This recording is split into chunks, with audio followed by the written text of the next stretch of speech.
Well, hi everyone. It's Good us evening. again. We're live on the Craig and Jane show for you guys.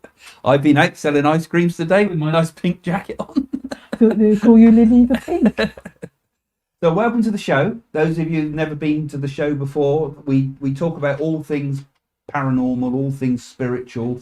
We like to talk about topical things. We like to take your questions because it's your questions that drive this show. Jane and I will have a little chat beforehand just to get the things moving and maybe stir up a few thoughts in your thoughts as well. But all topics are open at this show, and say your hellos, and we'll just say hello to you first of all, and see who's Can you say give you a hello to chance me, to come. Craig? Hello, Jane. Where are Hi. you from? Oh, just up the road Oh there. yeah, me too. Agility Bits. Hello from snowy Oh, Cornwall. You've got it snow. down there, Pat, already, have you? That's interesting. Already, you got the snow down there. It's heading our way, isn't it? Hello, everybody. Says Maria. Hi there. Good to see you. And don't forget tonight, get your questions. And Have a it's think about questions at any point. Hi, everyone from the UK. Nana. Nana. Thank you, Nana. And Spirit Spirit Animal. Animal. Hello from Canada. Yes, all over. We've got people coming in from everywhere around the world. Evening, Craig and Jane. Nice to see you both, says Daryl. Thank you, Daryl. Just preparing while you can start putting questions in soon as well. Gosh, Morning from the Philippines, It's 3:03 a.m. in the Goodness morning. gracious, you're dedicated. And Melbourne too, David. Blimey. Right, because we're on UK time here at 7 o'clock, so that's ridiculous hours as well, isn't it? Yeah. You say thank you, Craig? Yeah, well, I was going to talk first, but Oh. I was going to say, so I'm going to take your questions in a minute. I hope some of you saw the Deepak Chopra video that we made. Jane and I went up to London to meet Deepak Chopra and fueled a few questions with him. So go and have a look at that video if you missed it, because it was, I think, one of the best interviews that I think I've done. I enjoyed the real intellectual stimulation of somebody that understands not only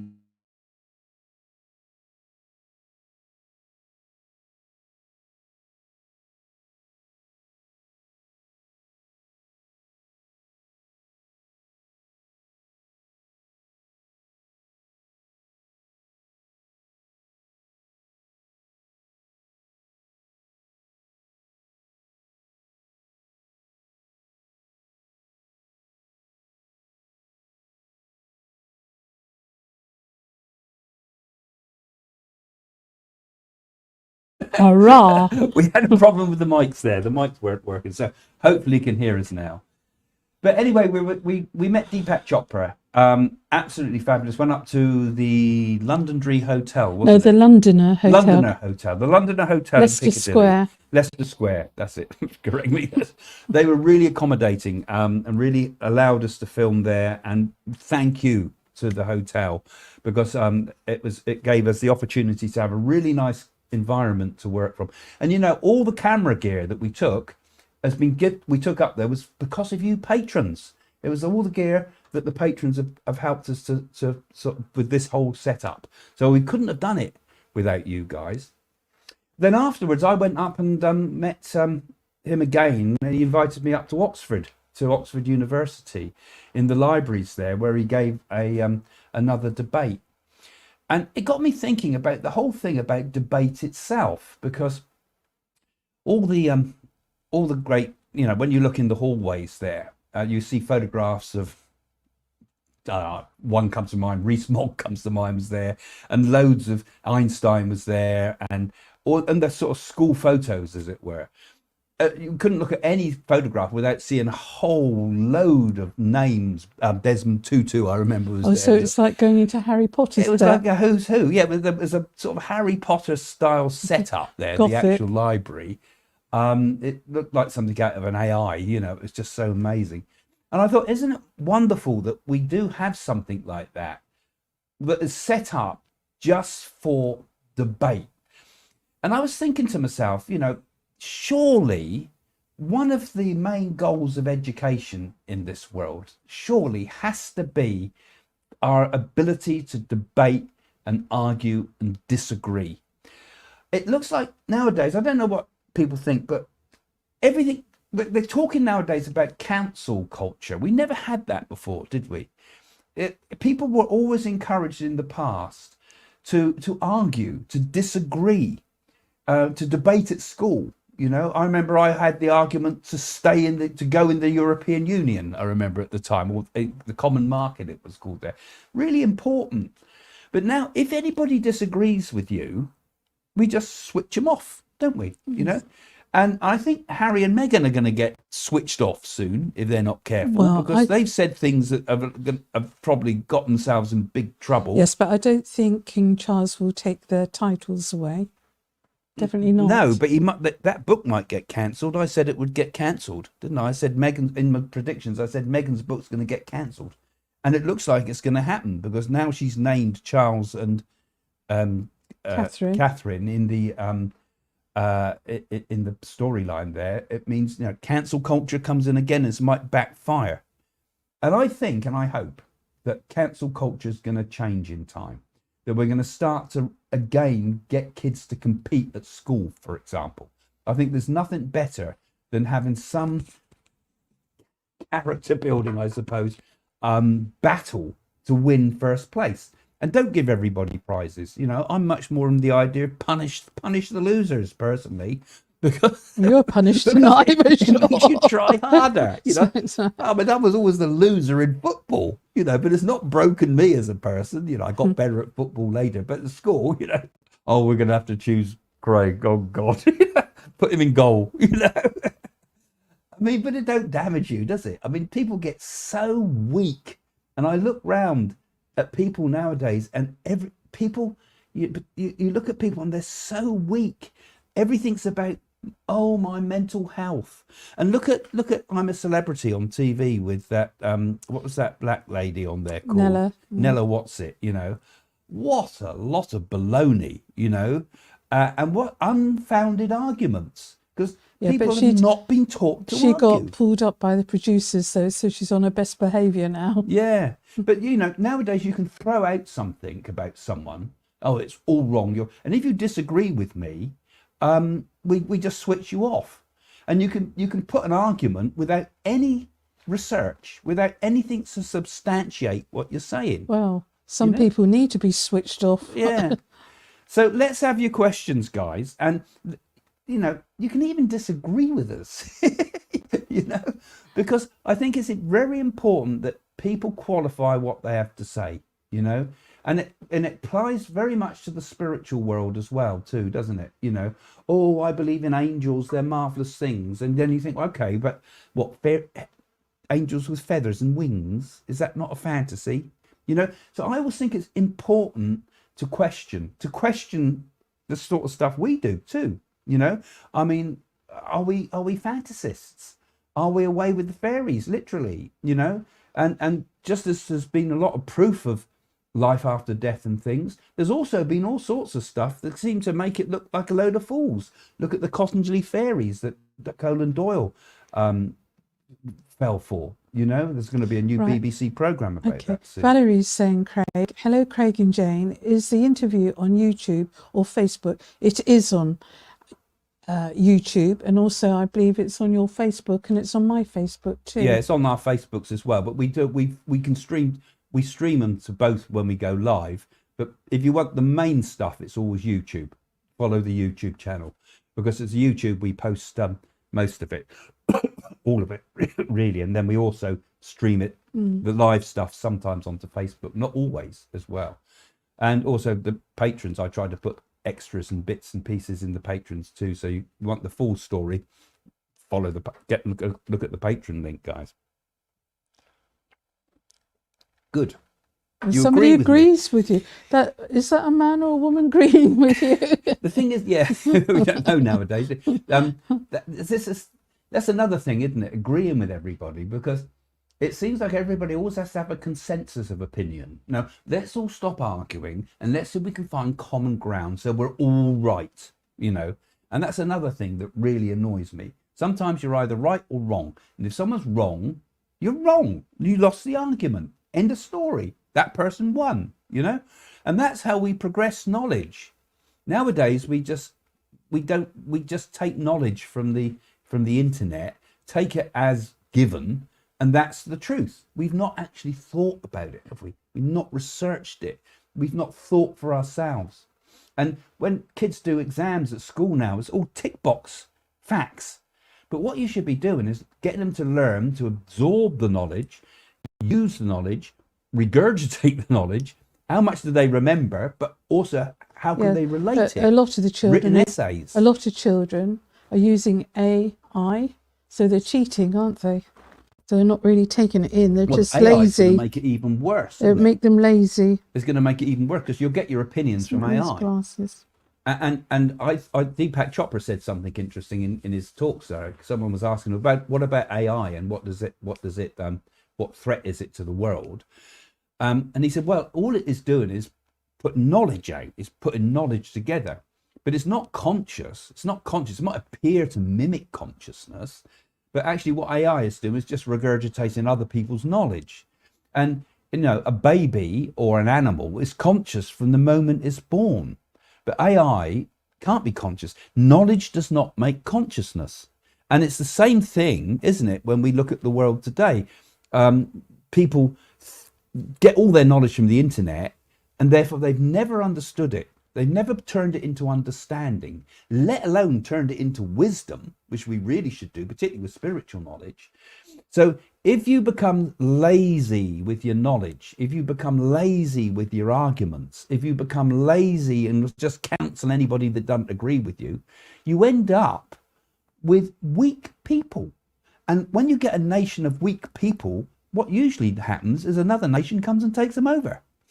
Or, in our case, probably corporate world take us over, or hidden forces. Chess says you can argue to disagree, and you can disagree to argue too. Yeah. Well, you can often find common ground and say we agree to disagree. And you never should turn an argument into just a battleground. An argument should be two people struggling together to find the truth between them. Solution. I have one idea, you have one idea. Let's push them together, see if they work. And if they don't work, we argue it until we get to a point where, we've got something new should come out of it. But, just being stubborn is not good arguing. A lot of people think of themselves as being being stubborn as being very strong people. No, they're very stupid people if they're just stubborn. What you've got to be is strong, but also willing to move a debate and an idea forward. Selena, we need to debate more. I know Selena. She comes to me for readings. This is just what I wanted to start talking about because it annoys me. It annoys me that nobody's ever prepared to speak up, are they? Look at the politicians we've got. Do they ever speak up when they see something? They think, oh no, I've got to be careful. I might get cancelled. I might lose votes. So everybody's going for this grey middle area. And we don't have anybody that inspires anybody. We don't have anybody that's capable of being a leader. We don't have anybody that's capable of challenging what have become norms that most people don't like in the society. So this is where we have weak all round, weak. I think we should not get into this idea that everybody's a winner.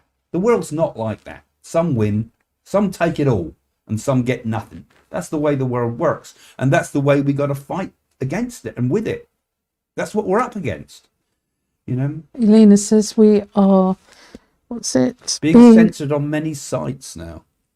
Yeah, I mean and automatically censored too, not just human people censoring trolls and things, but algorithms that censor you. Algorithms are censoring what you can see on the internet even. It's deciding. Facebook. Yeah. Alexa. Yeah. TikTok. Yeah. And Instagram. People don't know. It's taking all your information all the time. Well, it's taking our information, but it's feeding. Where's it going to though? It's feeding us information, but what that particular platform wants us to see in order to sell us something, we'll send show them more pictures of cameras because they like to buy a camera, and they're dictating the narrative all the time. Commerce, which is there to rob us, basically. Well, look at the shops at the moment, the way they're manipulating and changing. Agility bits. I couldn't afford a computer when I did my studies, and I couldn't afford a pile of books. I had to work everything out for myself. I'm sure it helped me to understand the subject more. Well, yes, it's like girls now, they can't add up arithmetic in their minds. If you go and buy something, they have to press a button so it says what the change is, don't they? Yeah, I It's mean, not it's like the old days, terrible. you had to work it all out, didn't you? Yeah, yeah, you have to work it out in your head. And measurements and everything. Now And they don't have to do that. and I think you're absolutely right there as well. It's I think because in my life, most of what I've done, I've been self-taught on just about everything, and I think it does. Everything, Craig? Yeah, self-taught. Yeah. But yeah, but it does make a difference, doesn't it? I think if you're self-taught, because you learn more. You have to. It is if you're being spoon-fed the information all the time, you don't kind of take it in unless you've gone up the hard route. The hard route to get into to knowledge, and that can often mean, struggling to find the information. But when the information's all just thrown at us, it just washes over us, I think. Right. Alexandra, oh my God, they just use tick box for exams in UK. That's really bad. That is really bad. That is really, not really all bad. tick box, I don't think, but there's a lot of it, isn't there? Well, yeah, because, I mean, people have got lazy, haven't they? Not using their brains. Yeah, They're yeah. having everything done for them. Because I remember when we used to do exams at school, for even in physics and things like that, they say, the question would be Newton's laws of Newton's laws of gravity, or things like that, laws of motion, whatever. You write a bit, you put your bit down, but you were able to write a bit more. So, well, actually, Newton doesn't quite apply when you look at relativity. So you could put a little bit extra on there and get a few extra marks. And certainly with subjects like history and geography and things, it was a written exam, no typing, so no copy pasting possible. And it was handwritten stuff that often you copied it and rewrote from books around you and things like that. But in that way, you learnt it. But you don't learn. They reckon studies of people who've read stuff on screen, they don't absorb the information when you read it on screen as much as you do from a book, and even less so from when you write it.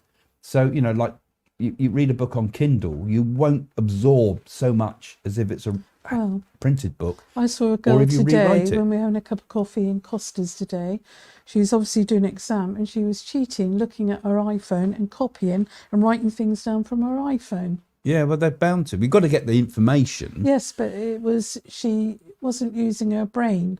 Yeah. She just put it in and getting the answers like that and cheating. And then she was giving that information to her friend that was taking that exam as well. Yeah, mind you, it was the first time I went into commerce. My first business thing was selling homework to people at the last minute when you're queuing up to go into the lesson. The later it was, the more expensive it was. Already done for you. Reading and seeing the world in pages helps you to remember a lot better, doesn't it? Yeah.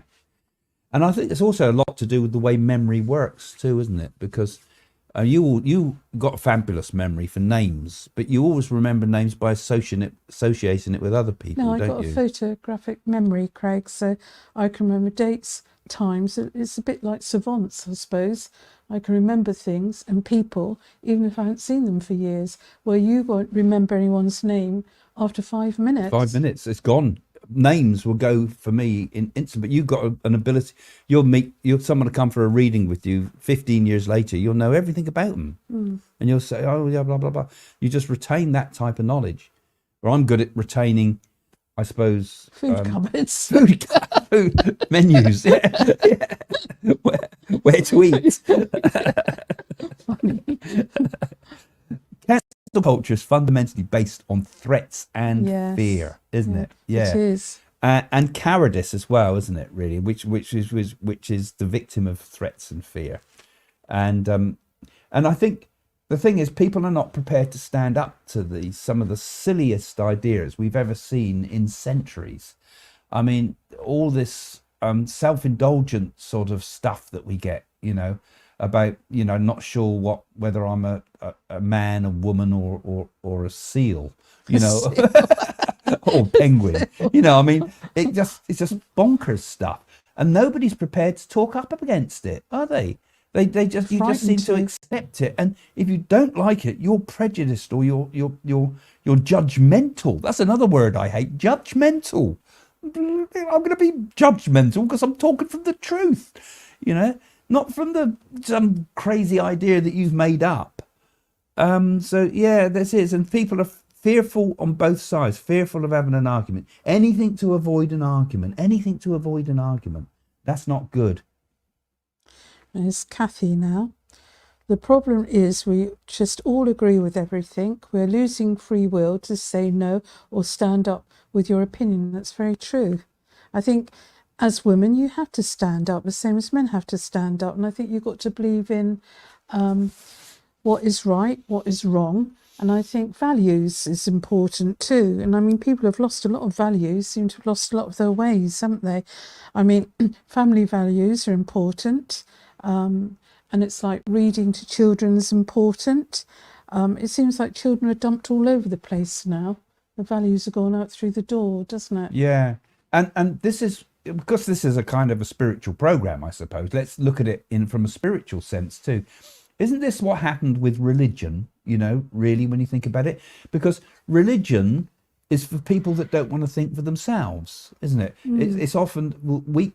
I mean, I don't want to knock it completely, but one element of it God's is that listening to you. yeah, God's Craig. going to get God shot is down listening again. to you. But it's true though. Isn't it that some people kind of religion often appeals to weak-minded people, or we often see in religion many of the things that we see in normal society today going wrong, where you mustn't disagree with what the priest says or what the book says, you know, or what the Quran says or what the Bible says. You know, if you disagree with it, not only will God destroy you, but you're going to get your arms and fingers and toes cut off. You know, you get crucified for disagreeing with something. You know.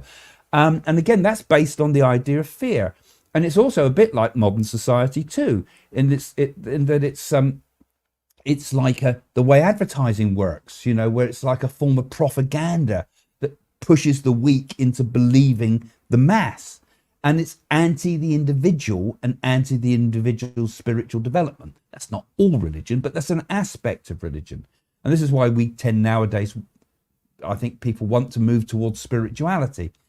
But, you know, this is the same problem we have in society now, in all areas of life, where really the same illness that took over religion is taking over the world around us. It's the danger. This is the spirit of the age. The spirit of the age is like a weak person. And I worry that someone's going to come along and take advantage of the whole lot. You know, we could get some really heavy duty stuff. But I think now what would be quite nice is to just do our little interlude. Now, I've got a lovely one for you tonight, one that we did on BBC television, Everyman. It was a well liked and respected, that's the word I'm looking for, program, and they followed us for a year or so, wasn't it? About a year or more they followed us. And this particular clip I want to show you today is Jane giving a reading, which I think you will enjoy. So just give me a moment. I'm just going to come find the mouse disappears. There we go. And here we go, folks.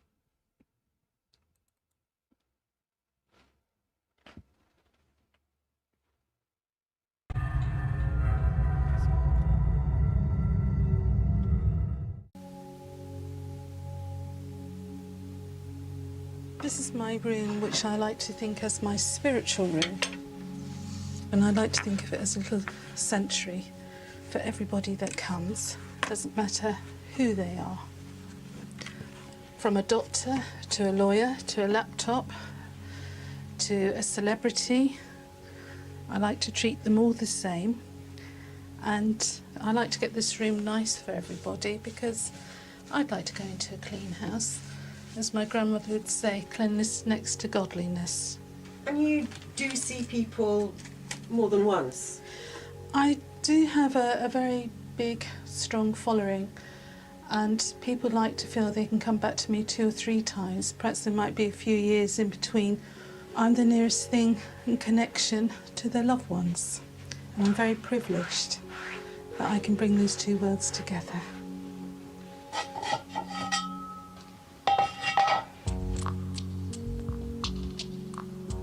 The next reading I'm going to do is a girl that has come to me over the years, and I predicted that she would meet her future husband, and I'm glad to say this has happened, and I'm thrilled for her.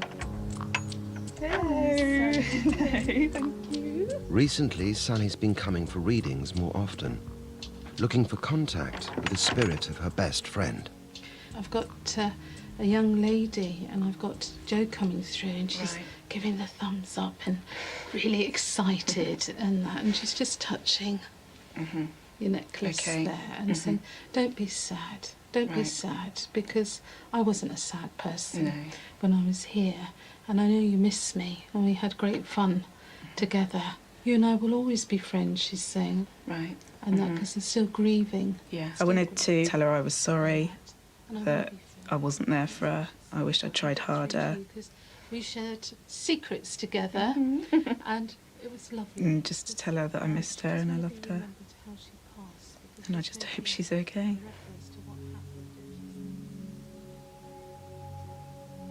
I remember very clearly the last night I saw Jo alive. It had been my birthday and I'd been in Southampton for a night out. I'd come home and I'd bumped into her as I was going to get a kebab, and she looked very preoccupied, upset, and she asked if I would come around and see her the next day. She really needed to speak to me, and I said okay. I left her in the kebab shop, and that's the last time I saw her. That night, Jo was murdered by her boyfriend.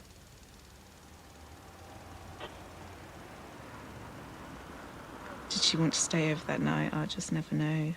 Never know what she wanted to tell me. Maybe she could have come back to my boyfriend's flat, stayed the night with us, and this wouldn't have happened. It's just loads of if-onlys. And it is. Consumes me with guilt.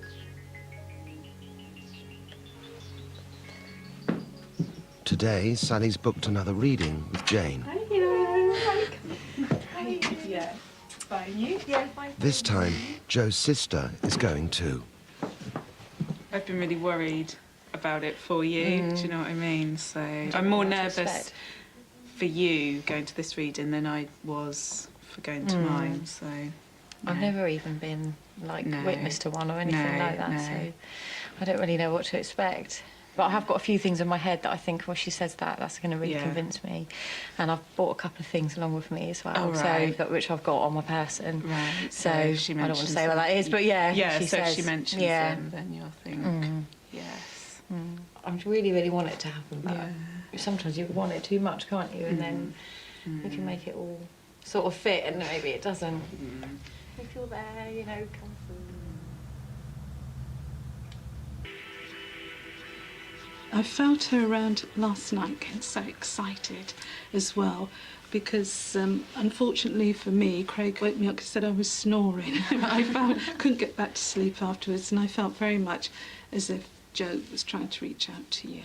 Okay, all right, darling, take your time. I feel as if she's making a link with us, and I feel very much as if she's so happy that you've come, really, really happy. But of course it's sad for you under these circumstances. All right. Talking about looking after a little boy. Would you understand that? Yeah. Yes. Okay.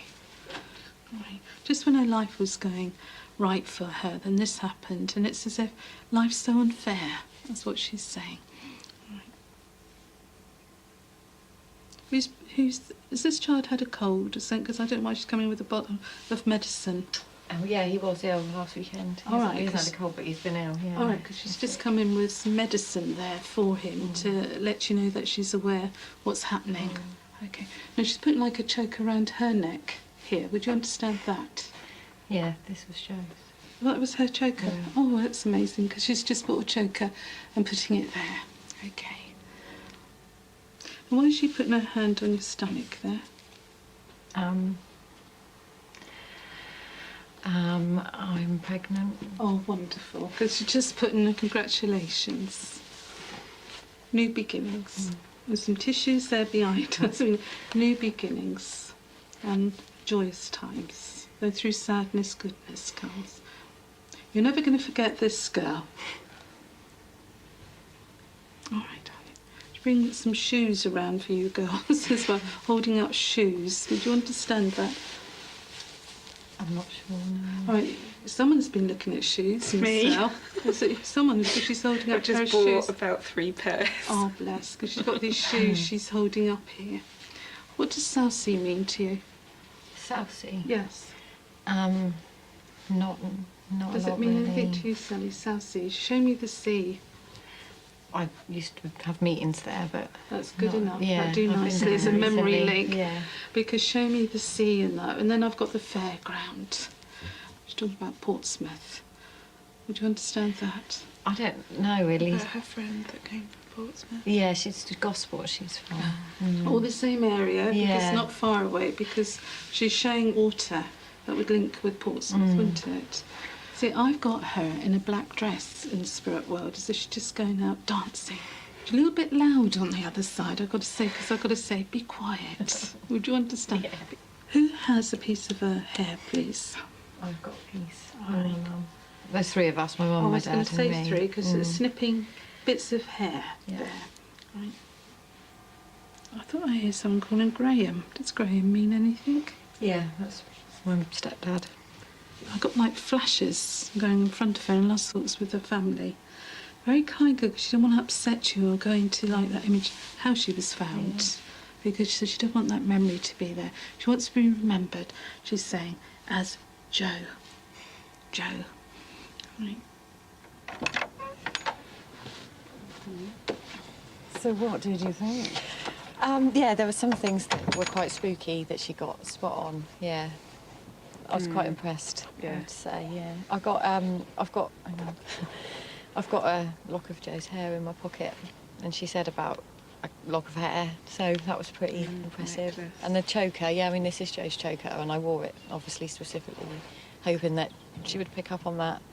And obviously I'm pregnant. I haven't told it. Well, my mum knows, but I haven't told Sally. You didn't know. I haven't really told anybody. So I was really pleased about that, because Joe would have been really happy for us. So yeah, pretty impressive. Did you feel that was her? Yeah, I mean, I think she was there. Yeah, I definitely think she was there. And she did get her spot on, her personality and just the way she was with the drink and the cigarette and everything. Yeah. I mean, that's Joe. That was Joe all over. So yeah.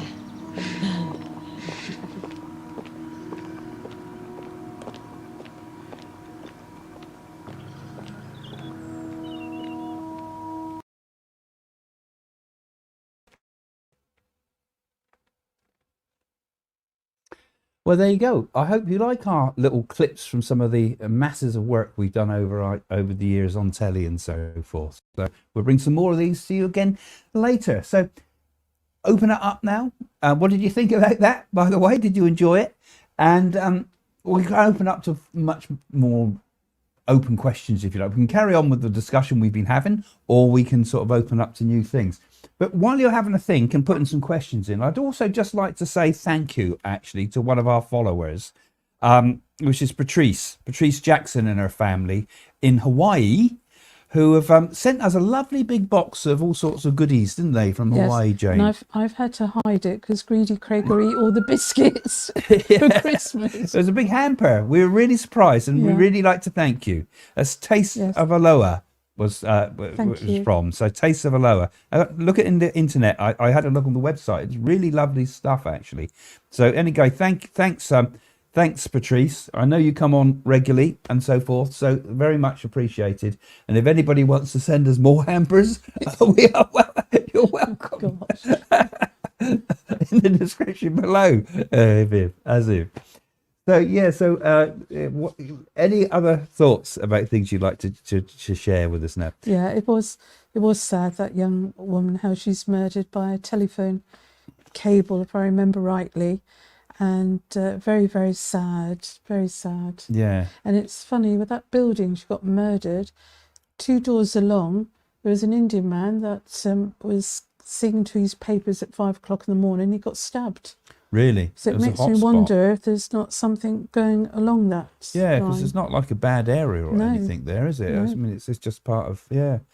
Oh, isn't that weird? Yeah. But the one I like, that was sad, but the one I like is where a young girl came very sceptical with her mother, and her brother had committed, if I remember rightly, suicide, and this girl's very, very gothic, and like, I'll show you. And when her brother came through and said her name, and that she was wearing his hoodie and that, she was in shock, and then her attitude changed. Yeah, yeah. I mean, on a program like that, they only show little bits and pieces of the whole reading. done Obviously, loads, the haven't reading would take an hour or more, and often the editors don't realise what the really important bits of proof are. You know, because sometimes the things you say, like the hair on that one, was I think what clinched it, that she actually had the and hair also, in her pocket. I think the on that spirit one. world said she was pregnant. I don't know how many Yeah, weeks, that was can't on the clip. remember. Yeah. And she hadn't even told her friend there, Sally, and Sally was in shock. Yeah, So yeah. she wouldn't have been shown if she was about 8 weeks or No, what have she you, hadn't even pregnant. announced it, had she? Yeah. So it was a whole brand new thing Yes. for her. So that's often these it's evidence, because Jane and I, we try to do evidential mediumship, they call it, don't they? Which is the only really. And of course, when form I of mediumship. saw that VCR of that program, all our lounges changed. In Yeah, my yeah, yeah, spiritual room. yeah. It looked so old-fashioned there, didn't it? There's quite a lot of extra bits actually. We can show some more clips from that Yeah. series some point actually. These strange ideas in the Western countries. Oh, here we go back. Yeah, is this because we are in decline compared to the East? I think it probably is in some ways. I mean, in the East, they don't have all this woke business. They don't have all this what sex are you business. I mean, not at all. I mean, I talk to people from India and Thailand and that. They say, no, we don't have all this strange attitudes. Certainly not in Russia. They're all like Not allowed to be. no, they're all men there. So I it could be part of the decline. It reminds me a bit of the decline of Rome, doesn't it? You know, Rome got into all sorts of weird stuff. When you read books like Satyricon and things like that from the time of the decline and fall of Rome, and Gibbon's decline and fall of the Roman Empire, you read all that, and Rome really went from what had great ideals originally that was based upon the Greek ideas and Greek philosophy, which they kind of integrated, and then it declined and it became gladiatorial forums, and then it just became the weirdest of stuff, and indulgence and self-indulgence, to the point that eventually it just fell apart, split into two, and surely that's also happening here, isn't it, with us now? Is it not a little bit like the decline of the Roman Empire? You know, a couple of thousand years and it all starts to fall to bits again. And it worries me. And it often it's because people have become so complacent. They've had too much. And it usually ends up with some dreadful situation. You know, after 1930s, things went sort of kind of, everybody was all into sensual stuff and trying to material bits and pieces, and culture became quite different. I liked it, that era, but then it became weak again. Sorry? No, I'm saying I like the feel of that era, but it became kind of weak, and then in comes another war, you know, and often, and just before the First World War, the same. Yeah, so these declines are dangerous. And, you know, is the West on decline? It probably is. Well, materialism for a start. Well, yeah. But the thing is, it's the whole world now, though. The thing, we've never had a culture that penetrates every single bit of the world, in the Andes, in the jungles, in the mountains, in the most obscure parts of the world. We're all interconnected. Right. And it pulls everything down, I think. Right. Lydia says, could it be that the soul of the murdered woman wanted to make that experience? Well, you've got to have evidence, so she would have to come through to the medium and say how she passed over and give evidential proof like that. So obviously she wanted to come through to her sister and also to her best friend, because we don't know anything about these people at all. We're not holding up cards, giving messages from angel cards or tarot cards. It's just that I'm a great believer it's the spirit world that make the appointments, and then they come into our spiritual room, and Craig and I try to do our very best, don't we? The messages. Yeah, I think it's always a case of you can never say I can definitely get someone through You either, don't can know. you? Because you don't know until you sit down with the person if it's going to come through or not. It usually does, but as a medium, before you start, you're always worrying, am I going to get it right for this person? I've got to get it right, because sometimes, particularly if someone's travelled or flown to you from a long way away, come in at the airport, you think, God, they've come all that far. I hope I get it right, and you don't know, because you can't demand it. You can't demand it from the spirit world.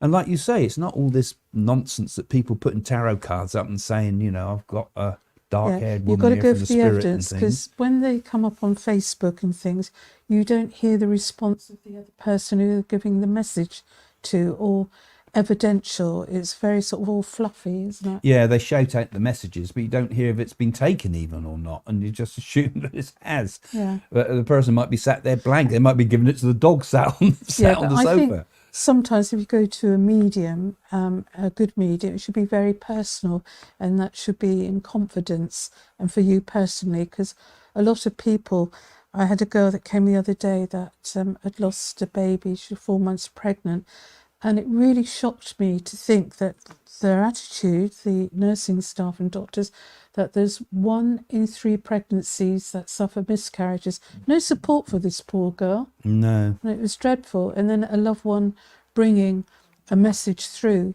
what's happened and that. And so people do need comfort, and they do need love, because people suffer on so many levels.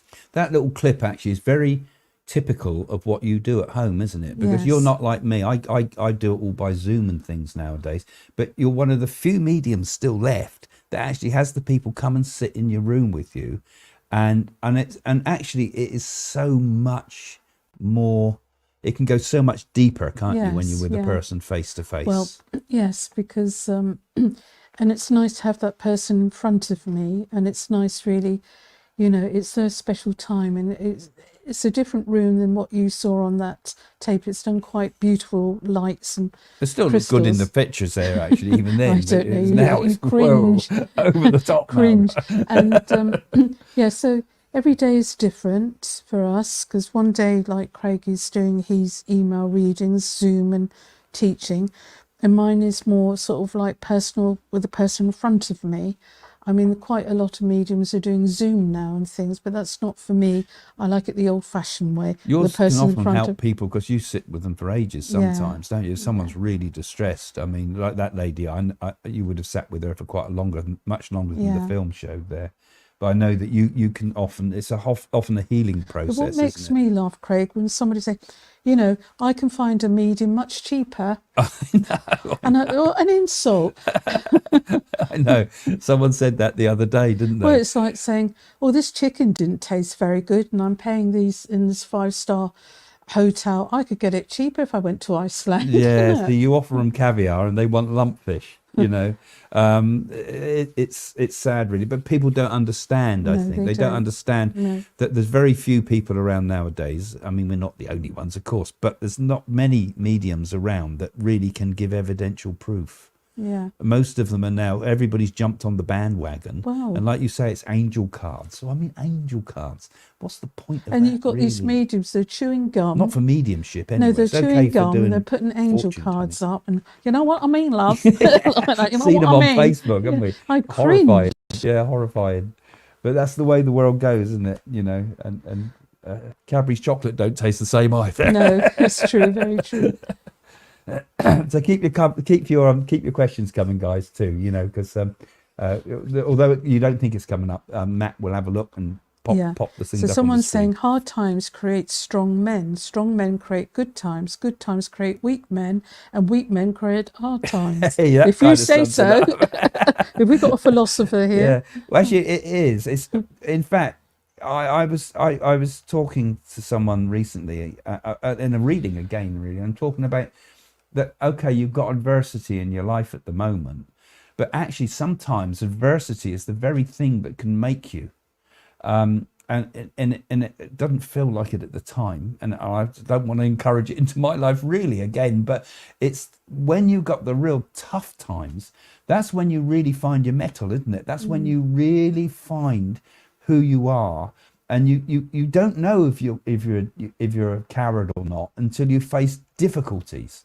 You just don't know what you're capable of until you're really up against it. And it doesn't necessarily always mean some challenge like a war or something. It could be anything. It could be an illness, it could be a breakup of a marriage, it could be a loss of a child, it could be all sorts of things. All the things that come very dark into our world can often make us, if we go about it the right way. It can break you too, but the important thing is to keep trying. This is why I say it's so important to encourage our young to battle, to fight, to know that the world's not an easy place, that everything doesn't agree with you. And I think these are the training grounds, even in small ways, even fighting it out on a sporting field and being the winner or not. These are things that teach you to persevere and to fight, So hard times can be the making of you. We shouldn't shun them, really, but,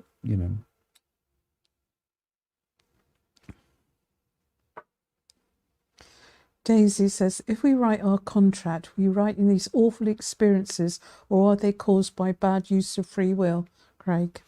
Well, I think you mean by the contract, it's sort of like the life the life before you come contract, here, as it were. like a People blueprint talk of your about this life. sometimes, that we come into this life with a kind of a plan, as it were.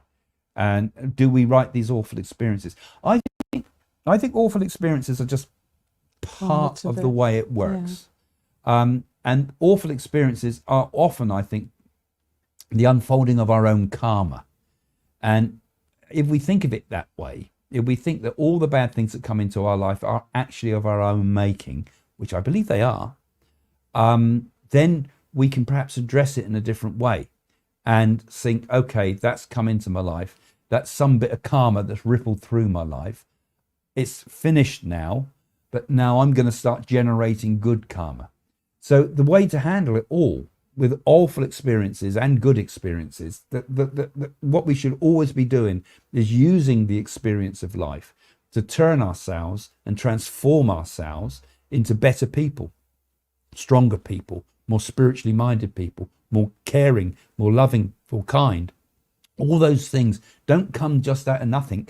They come because we work in life. We work to change ourselves. One of the hardest things to change is the human heart. We can change a person's intellect, we can change a person's attitude, we can change a person's physique, but changing the human heart is a very hard thing. But that's our job too, to change our hearts, and that's where adversity can become the catalyst to make those things happen, if we see it that way. And then instead of being something that ruins our life, it can be a real boon.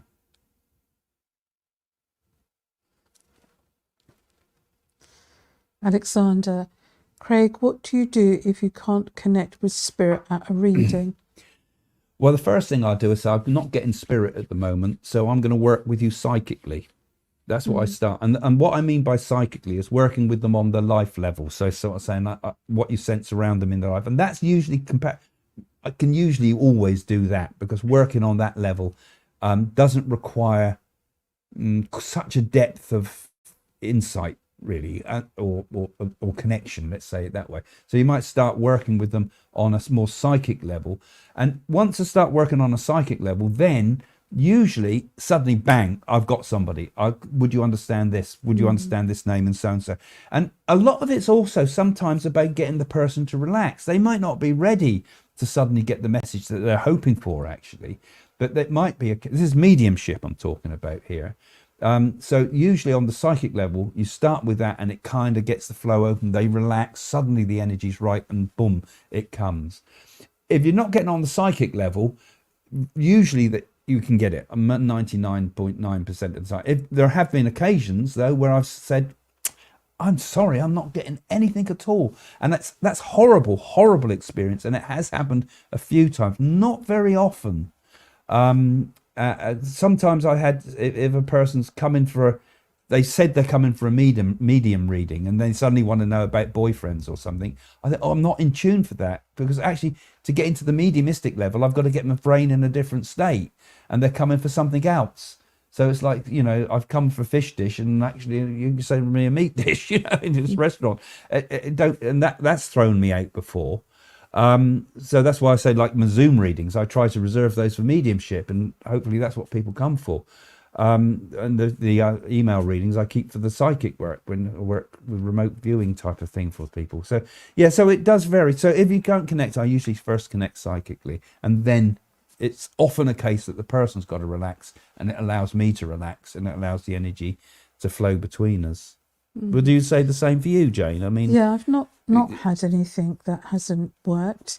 I might have had some cancellations because people have been ill, or I might have been ill, and I take the view that whoever's meant to come to have a reading with me, mediumship, the spirit world have made that arrangement. I don't know if that works for you. Yeah, I think it's usually feels that it's right with people. You can sometimes there have been a few occasions where it's been difficult. In spiritualist churches, when you're demonstrating on the platform, that's the hardest one, of course. And sometimes, like, I've been late. This is going back now. We don't do them so much now. But like, you've dashed from work to get to the spiritualist. You've driven to somewhere all the way, like London, from where we are. You dashed in. You just run up to the platform. You get on, and you've got to demonstrate. Woomph, that's hard. And then sometimes it's just come, and it's 100%. But if the conditions aren't right, or you've got a whole load of people that you might get people in the audience that might be other mediums that might be a bit jealous of you or something, and they're sending out bad vibes, and they're pumping all that at you. That can actually put you off. I remember Linda Dearsley said to us that Doris Stokes said, I had a real bad evening tonight, and it was all because of that woman in the corner there. She was sending me such bad vibes. I mean, that can happen to all of us as mediums. You've got to have the conditions right. And it helps it. And so it's not just about the medium, it's about the sitters or even the audience. Sometimes you say, that wonderful audience, they were so energetic. And then other things, they were cold, they were flat, Well, so, I think it's because some people don't understand it. And it might be their first experience in a theatre to watch a medium, or in a spiritualist church. They don't realise they don't know how what they're precious there for. it is. Yeah. People think because you go to a spiritualist church, you're going to immediately get a message, but sometimes they might have to wait 2 years, 4 years, 5 years. It depends. And it depends on the ability of the medium as well, because some of the mediums, not all of them, some of the mediums, they're not on such a high level, are they? No, but those mediums I know a lot of mediums follow this, and I ask me questions and things like that sometimes. And I think one of the things you need to do when you've got a sitter is you've got to jazz them up a bit first, actually, because you've got to get them to relax. And if you can get the person into a much more relaxed state, and when I say relaxed, maybe cheerful, have a bit of a joke with them, get them laughing a bit, even if you're dealing with something really tragic. And in spiritualist church, this works too. The humour of the place makes it possible to deal with these very difficult losses and despair that the person might have in the background. But a little bit of love, a little bit of humour really gets the whole thing moving, and I think that does open the gate for the spirit to be able to connect. I think it's always best if somebody's sceptical, at least to have an open mind. That's important. And some people's energies, where they've gone through a lot, they just need time to settle. It's very true. Because laughter is very good for the soul, Craig, too. And often skeptical people can be a bit difficult. I gave a demonstration of mediumship once at a skeptics society, a load of professors and things like that. And I thought, I'm going to do it anyway. And some of them was great, getting great evidence. One I gave a really good message to. I think I mentioned this before, I might have, but I told him that his father was in the Indian Army. And I named whatever it was he was in, I named the Dragoons or something like that, and told him all sorts of really detailed facts. And he goes, oh, no. Okay. And then afterwards he came up to me and he said, actually, I couldn't really say anything because it would damage my reputation if I God, said isn't it. that If I said yes to that, dreadful? What about but your actually, I was reputation? amazed. That was all my granddad and his father and all the rest of them. They were in the India, and they did what they were in this whatever place I said, Delhi and whatever I said, all the places they'd been and done. And I thought, what a rotten, horrible So, thing. Craig, it didn't matter about your No, it reputation doesn't then, matter did it? about my Didn't matter reputation, about just your about his. reputation. But the skeptic people can be like that sometimes, Well, you they've know. got closed minds. Even if you give them you give them bang on evidence, they still. But it puts barriers in the way. But there's lots of things that do kind of get in the way of the flow of the mediumship. It's true, and sometimes you can just be so worn out too, because I mean, you do too much every now and again, Jane, and I just have to stop. I'm still going to take 2 weeks off, even a month off, because you're using your spirit Prana body and energy your as well. prana energy Prana and your energy. life force, and you've got to be careful not to make yourself sick. You know, because it's Because tough. sometimes when I've come up my spiritual room, I look in the mirror and I look like Dracula's been at me. It's like, And drained, like that. and I'm saying, "Where's my dinner?" Yes, Dracula's helper. Well, I think we're coming to the end now. Oh, are you Well, no, we've got 5. We've got to take another question, a couple of more questions. We've got a little bit. Yeah, Craig. Do you read a crystal ball? Do you see images in the crystal ball or your mind's eye? Good evening, by the way. I don't really use a crystal ball. I know how it works because it's a kind of form of what you call scrying. So it's a kind of form of visual projection. So if you're looking in a crystal ball, it's like, I think it's a bit like looking for pictures in the clouds. You see pictures and you see faces, or looking into a Rorschach ink blot, which I used to help teach people with mediumship by getting them to look into a Rorschach ink blot to see the pictures in the ink blots, you know. So that's what you're seeing there is a reflection of something that's going on in your subconscious mind, you know. So, but also through the subconscious mind comes the clairvoyance. So there's a certain amount of clairvoyance coming from the unconscious, just like it does in dreams, for example. So my understanding of how crystal balls work is it's like a sounding board for your unconscious. And Nostradamus used to use a similar technique, scrying in a bowl of water, and presumably was seeing images and reflections, and it helps induce a sort of a trance-like state. I don't use it. You have before, though, Jane, haven't you? Well, my grandmother used to put a crystal ball on my lap. It wasn't a real crystal ball. It is one of these old-fashioned round-like crystal ball-looking things with a rose in. And I see images and clouds and things that change. And she used to use the tea leaves, put them upside down and shake it around, and you could see pictures in there. And like Craig said, it's a good answer what you put. It projects, and you see pictures and that, because we don't really need crystal balls. Well, actually, you don't need anything as a medium. I mean, you shouldn't use anything as a medium. They say not to use anything, even doing psychometry. You know, when you hold an object, this is what I teach a lot in my circles. You hold an object and you might have someone's watch and you'll be talking about the person that holds that watch. But that's not, it might have been belonged to their grandfather or something who's dead, but that's not a spirit connection. That's a vibration connection. And then you would put the watch down to then make a spirit connection, because you don't want to get the vibration off the past. You want to get it from the spirit itself. So even that we don't really use as a form of spirit, and certainly not using photographs like some mediums do. That is a very wrong way of doing mediumship. I'm thinking of your Auntie Brenda. She passed this old-fashioned Bible around, and people can pick up things, yeah. Auntie Brenda. And you said, no, can't pick up. You'd be like, oh, well, I found it in a skip down the road. And we were trying to pick up the vibrations. That was for the telly too. Yeah. That was on the telly. God, I felt so embarrassed. How daft the thing to do. She meant well. Yeah. Well, her all through her family, of Auntie Brenda, all through her family, her mother knew Conan Doyle, and her father set up the spiritualist churches in Shirley. Oh, Cavendish Road. Yeah, Cavendish Road or some one of them in Southampton. Well, on my side of the family, we were all nurses in the military army, and my grandmother was very gifted with mediumship, and she used to deliver babies. and I always saw auras as a child anyway, but I didn't think anything of it because I just as a child thought everybody saw it. That'd be quite a good one for a show sometime, to talk about our development as mediumship, and ask other people how they've developed, because we get a lot of other mediums watching. So there's an idea. Anyway, we're coming to the end of the show now, I'm afraid.